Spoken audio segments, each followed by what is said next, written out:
नमस्ते एभ्रिवान। अहिलेको हाम्रो क्वेसन रहेको छ divide 24 in 3 parts which are in arithmetic sequence such that their product is 224। हामीले यो 24 नम्बरलाई 3वटा पार्टमा डिभाइड गर्नुपर्ने र यो 3वटा पार्ट्सको प्रडक्ट चाहिँ 224 हुनु पर्यो र त्यो 3टा नम्बरहरू अर्थमेटिक सिक्वेन्समा छन्। सो कुनै पनि अर्थमेटिक सिक्वेन्समा हामीले टर्म्सहरू लेट गर्नु पर्यो भने we should let a minus d a plus d a minus d a plus d let गर्यो भने त्यसको सम र प्रडक्टहरुबाट हामीले सल्भ गर्नु है त। अहिलेलाई 3टा टर्म थियो त्यही भएर 3टा मात्रै लियो। 5वटा भएको भए a minus 2d a minus d a plus d र a plus 2d गर्थ्यौं। त यहाँ हामी सोलुसन स्टार्ट गर्छौं। So solution let the 3 terms be a minus d a plus d। So यो 24 यसको सम भनेको 24 हुनु पर्यो। अब हामीले a minus d plus a plus d is equals to 24। यहाँबाट प्लस d माइनस d कट्यो और 3a इक्वल्स टु 24 और a इक्वल्स टु आइदियो 24 divide by 3 which is equals to 8। First part a को भ्यालु त हामीलाई आइसकेको छ। अब d निकाल्नको लागि अब प्रडक्टतिर जाउँ। अगेन सो हामीसँग दिएको छ a minus d into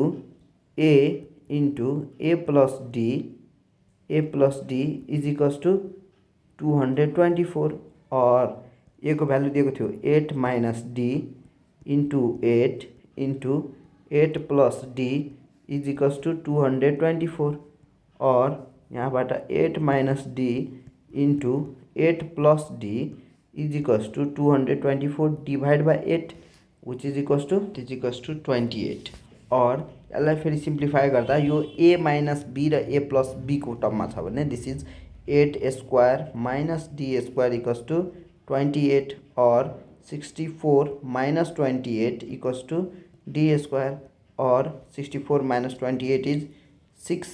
here will be 3 equals to d square or root under 36 equals to d। so therefore d equals to plus minus 6 square हार्दाखेरि plus minus आउँदा छ। now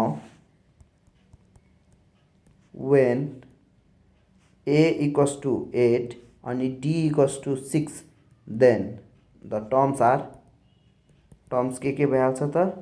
so a minus d a र a plus d so which is equals to 8 minus 6 8 plus 6 which is 2 8 र 14।